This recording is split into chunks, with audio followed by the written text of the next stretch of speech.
ಅಲ್ಲ, ಅವಕಾಶ ಕೇಳೋದ್ರಲ್ಲಿ ತಪ್ಪೇನಿಲ್ಲ. ನಮ್ಮ ರಾಜ್ಯದ ಇತಿಹಾಸ ನಿಮ್ಗೆ ಹೇಳಬೇಕು ಅಂದರೆ, ಕುಮಾರಸ್ವಾಮಿ ಅವರು ಮೊದಲನೇ ಸರಿ ಶಾಸಕರಾಗಿ ಬಂದಿದ್ದು 2004 ಮೊದಲನೇ ಸರಿನ ಮುಖ್ಯಮಂತ್ರಿ ಆದರು.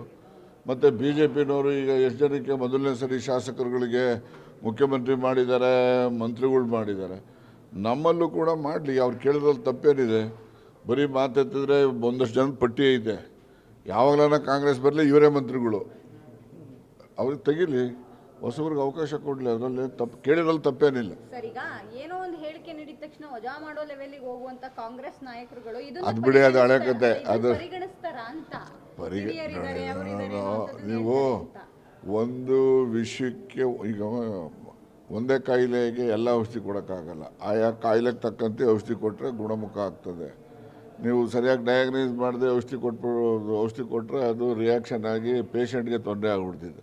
ಅದಕ್ಕೆ ಈಗಿಂದ ಹೇಳಿ 31 ಜನ ಕೇಳಿದ್ದಾರೆ, ಸರಿ ಇದೆ ಅದು ಕೇಳಿರ್ತಕ್ಕಂಥದ್ದು. ಅದ್ರ ಮೇಲೆ ಹೈಕಮಾಂಡ್ನವರು ನಿರ್ಣಯ ಮಾಡಬೇಕು. ದೆಹಲಿಗೆ ಹೋಗಿದ್ದೆ, ಭೇಟಿ ಮಾಡಿದ್ದೆ, ಅಷ್ಟೇ ಹೇಳಿದೆ ಅವರಿಗೆ. ಏನು ಹೇಳಿದೆ, ಬೇಡಿಕೆ ಏನಿಲ್ಲ ನಮ್ಮದು. ನಾನು ಹೇಳಿದೆ, ಇದು ಸರ್ಕಾರದಲ್ಲಿ ಈ ಏನು ಗೊಂದಲ ಇದೆ, ಇದು ಸರ್ಕಾರಕ್ಕೂ ತೊಂದರೆ, ಪಕ್ಷಕ್ಕೂ ತೊಂದರೆ. ಈ ಗೊಂದಲ ನೀವು ನಿವಾರಣೆ ಮಾಡಬೇಕು, ಜಾಗ್ರತೆ ಮಾಡಲಿಲ್ಲ ಅಂತ ಹೇಳಿದ್ರೆ ನೀವು ತಪ್ಪು ಮಾಡಿದಾಗ ಆಗ್ತದೆ. ನೀವು ಕರ್ನಾಟಕದ ಎಲ್ಲ ವಿಚಾರ ಗೊತ್ತಿದೆ. ನೀವು ಸೂಕ್ತವಾದ ನಿರ್ಣಯ ತಗೊಳ್ಳಿ. ಇಟ್ಕೊಳ್ಳೋದು, ಬಿಡೋದು, ಕಟ್ಕೊಳ್ಳೋದು, ಯಾರಿಗೆ ಮಾಡೋದು, ಏನು ಮಾಡೋದು ಎಲ್ಲ ನೀವು ತೀರ್ಮಾನ ತೊಗೊಂಡು ಗೊಂದಲ ನಿವಾರಣೆ ಮಾಡಬೇಕು. ಜಾಗ್ರತೆ. ಗೊಂದಲ ನಿವಾರಣೆ ಆದರೆ ಪಕ್ಷಕ್ಕೂ ಕ್ಷೇಮ, ಸರ್ಕಾರಕ್ಕೂ ಕ್ಷೇಮ. ಇಲ್ಲದೆ ಸರ್ಕಾರದಲ್ಲೂ ಕೂಡ ಅಧಿಕಾರಿಗಳಲ್ಲಿ ಗೊಂದಲ ಇದೆ, ಈ ಪಕ್ಷದಲ್ಲಿ ಕಾರ್ಯಕರ್ತರಲ್ಲೂ ಕೂಡ ಗೊಂದಲ ಇರುತ್ತೆ. ಆದಷ್ಟು ಜಾಗ್ರತೆ ನಿವಾರಣೆ ಮಾಡಿ ಅಂತ ಮನವಿ ಮಾಡಿದ್ದೇನೆ. ಆದಷ್ಟು ಜಾಗ್ರತೆ ಮಾಡ್ತೀವಿ ಅಂತ ಹೇಳಿದ್ದಾರೆ.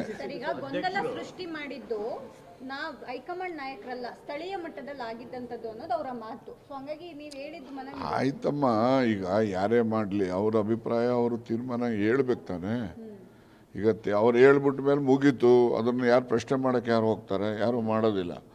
ಅದಕ್ಕೋಸ್ಕರ ಅದನ್ನು ಜಾಗ್ರತೆ ನಿವಾರಣೆ ಮಾಡಬೇಕಂತ ಮನವಿ ಮಾಡಿದ್ದೀವಿ. ಅದಕ್ಕೆ ಅವರು ಜಾಗ್ರತೆ ನಿವಾರಣೆ ಮಾಡ್ತೀವಿ ಅಂತ ಹೇಳಿದ್ದಾರೆ. ದಿವಸ ಹೇಳಿಲ್ಲ, ಜಾಗ್ರತೆ ಅಂತ ಹೇಳಿದ್ದಾರೆ. ಜಾಗ್ರತೆ ಹೇಳಿಲ್ಲ.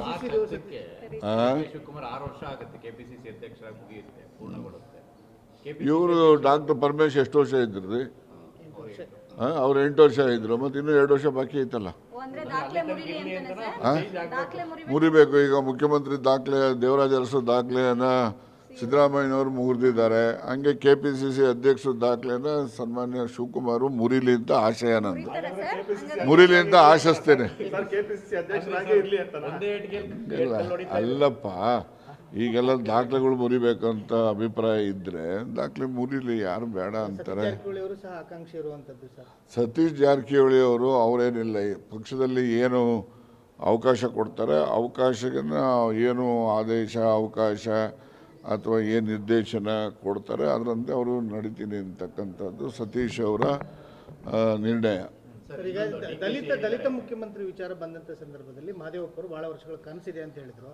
ಅದಕ್ಕೆ DK ಶಿವಕುಮಾರ್ ಏನು ಮಹದೇವಪ್ಪ ಏನು ಆಗಬೇಕು ಅಂತ ಹೇಳಿಲ್ವಲ್ಲಪ್ಪ. ದಲಿತ ಮುಖ್ಯಮಂತ್ರಿ ಮಾಡೋದಾದ್ರೆ ಎಲ್ಲರೂ ಒಪ್ತಾರೆ. ಶಿವಕುಮಾರ್ ಅವರು ಒಪ್ತಾರೆ, ಸಿದ್ದರಾಮಯ್ಯನವರು ಒಪ್ತಾರೆ, ಇನ್ನೊಬ್ರು ಒಪ್ತಾರೆ. DK ಶಿವಕುಮಾರ್ ನಮಸ್ಕಾರ ಮಾಡಿದ್ರು ಸರ್. ಯಾರಿಗೆ? ಸಿರಬಾಗಿ ನಮಸ್ಕಾರ ಮಾಡಿದ್ರು ಮಹದೇವಪ್ಪ ಅವರ ಹೇಳಿಕೆಗೆ. ನೋಡಿ, ಅದು ಅವ್ರವ್ರ ವಿಚಾರ. ಮಹದೇವಪ್ಪನವ್ರ ಬಗ್ಗೆ ಇವ್ರಿಗಿರೋ ಗೌರವ, ಇವ್ರ ಬಗ್ಗೆ ಅವ್ರಿಗಿರೋ ಗೌರವ, ಅದು ಅವ್ರವ್ರ ವಿಚಾರ. ಅದ್ರ ಬಗ್ಗೆ ನಾನು ಹೆಂಗೆ ಹೇಳೋಕ್ಕಾಗ್ತದೆ? ಈಗ ನಿಮ್ಮಲ್ಲಿ ಏನಿದೆ ಅಂತ ನಾನು ಹೇಳೋಕ್ಕಾಗ್ತದ? ನನ್ನಲ್ಲಿ ಹೇಳಿದೆ ಅಂತ ನೀವು ಹೇಳೋಕ್ಕಾಗ್ತದ? ಪರಮೇಶ್ವರ್ ಅವ್ರಿಗೆ ಕೂಲಿ ಬೇಡವಾ ಅಂತ? ಅರೆ ಹೌದು, ಹಳೆ ಕೂಲಿ ಅವ್ರದ್ದು. ಇವ್ರದನ್ನ ಲೇಟೆಸ್ಟ್ ಕೂಲಿ ಅವ್ರದ್ದು, ಹಳೆ ಬಾಕಿ ಕೂಲಿ ಅವ್ರದ್ದು. ಅದರಿಂದ ಹಳೆ ಕೂಲಿ ತೀರ್ಮಾನ ಆದಮೇಲೆ ಹೊಸ ಕೂಲಿ ಕೊಡಲಿ. ಹೇಳಿದ್ದೀವಿ. ನೋಡಿ, ಹೈಕಮಾಂಡ್ ಮುಂದೆ ಪಕ್ಷದ ವಿಚಾರ, ನಮ್ಮ ವಿಚಾರ, ಇನ್ನೊಬ್ಬರ ವಿಚಾರ ಏನೆಲ್ಲ ಮಾತಾಡಿದ್ದೀವಿ ಅದನ್ನೆಲ್ಲ ಸಾರ್ವಜನಿಕವಾಗಿ ಬಹಿರಂಗವಾಗಿ ಹೇಳೋವಂಥವಿರೋದಿಲ್ಲ. ಕೆಲವು ನಮ್ಮ ಆಂತರಿಕ ವಿಚಾರಗಳಿರ್ತವೆ, ಅದನ್ನೆಲ್ಲ ಚರ್ಚೆ ಮಾಡಿದ್ದೀವಿ.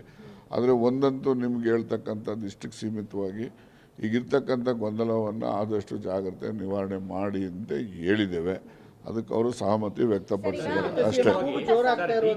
ಮಾತಾಡಿದ್ದಾರೆ ಸರ್, ಸಚಿವರು ಮತ್ತೆ ಶಾಸಕರನ್ನ ಕಂಟ್ರೋಲ್ ಮಾಡಬೇಕಾದವರು CM ಅವರು. ನಾನೇನು ಹೈಕಮಾಂಡ್ ಹೇಳ್ಬೇಕು ಅದನ್ನ ಹೇಳಿದ್ದೀನಿ ಅಂತ ಕಂಟ್ರೋಲ್ ಮಾಡಬೇಕು. ಆಯಿತು, ಕಂಟ್ರೋಲ್ ಮಾಡೋದು ಏನೆಲ್ಲ? ಶಾಸಕರುಗಳ ಸಣ್ಣ ಮಕ್ಕಳೇನ್ರಿ? ಸಣ್ಣ ಮಕ್ಕಳಾದರೆ ಬುದ್ಧಿ ಹೇಳಬೇಕು. ಇವರೆಲ್ಲ ತಿಳಿದಂಥವ್ರು. ಸುಮಾರು 2 ಲಕ್ಷ ಮತದಾರರಿಗೆ ಅವರು ಪ್ರತಿನಿಧಿಗಳಾಗಿ ಬಂದಿರ್ತಾರೆ. ಅವ್ರಿಗೂ ಕೂಡ ಸ್ವಂತ ಬುದ್ಧಿ ಇರುತ್ತೆ, ಯಾವಾಗ ಏನು ಮಾತಾಡಬೇಕು ಏನು ಮಾತಾಡಬಾರ್ದು ಅದೆಲ್ಲ ಅವ್ರಿಗೂ ಕೂಡ ಜ್ಞಾನ ಇರುತ್ತೆ. ದಲಿತ ಸಿಎಂ ಕೂಗ್ ಜೋರಾಗ್ತಾ ಇರೋದು ಪರಮೇಶ್ವರ್ ಅವರು ಹೇಳ್ತಾ ಇರುವಂತದ್ದು ಬಹಳಷ್ಟು ಮಂದಿ ಕೇಳ್ತಾ ಇದ್ದಾರೆ. ದಲಿತ CM, ಇನ್ನೊಂದು CM, ಇನ್ನೊಂದು ಅಧ್ಯಕ್ಷ ಎಲ್ಲ ಅಂತಿಮವಾಗಿ ಹೈಕಮಾಂಡ್ ನಿರ್ಣಯ ಮಾಡೋದು. ಅವ್ರೇನು ನಿರ್ಣಯ ಮಾಡ್ತಾರೋ ಅದು ಎಲ್ಲರೂ ಬದ್ರು. ನಿಮ್ಮೂರಿನಿಂದ ವಿಶ್ವ ಮಟ್ಟದವರೆಗೆ ರಾಜಕೀಯ, ಸಿನಿಮಾ, ಸ್ಪೋರ್ಟ್ಸ್ ಯಾವ ಸುದ್ದಿಯೂ ಮಿಸ್ ಆಗಲ್ಲ. ಬರೀ ಸುದ್ದಿಯಷ್ಟೇ ಅಲ್ಲ, ಜೊತೆಯಲ್ಲೇ ಇರುತ್ತೆ ವಿಶ್ಲೇಷಣೆ. ಗ್ಯಾರಂಟಿ ನ್ಯೂಸ್ ನ ಸಬ್ಸ್ಕ್ರೈಬ್ ಮಾಡಿ, ಫಾಲೋ ಮಾಡಿ, ಕ್ಷಣ ಕ್ಷಣದ ಅಪ್ಡೇಟ್ಸ್ ಪಡೆಯಿರಿ.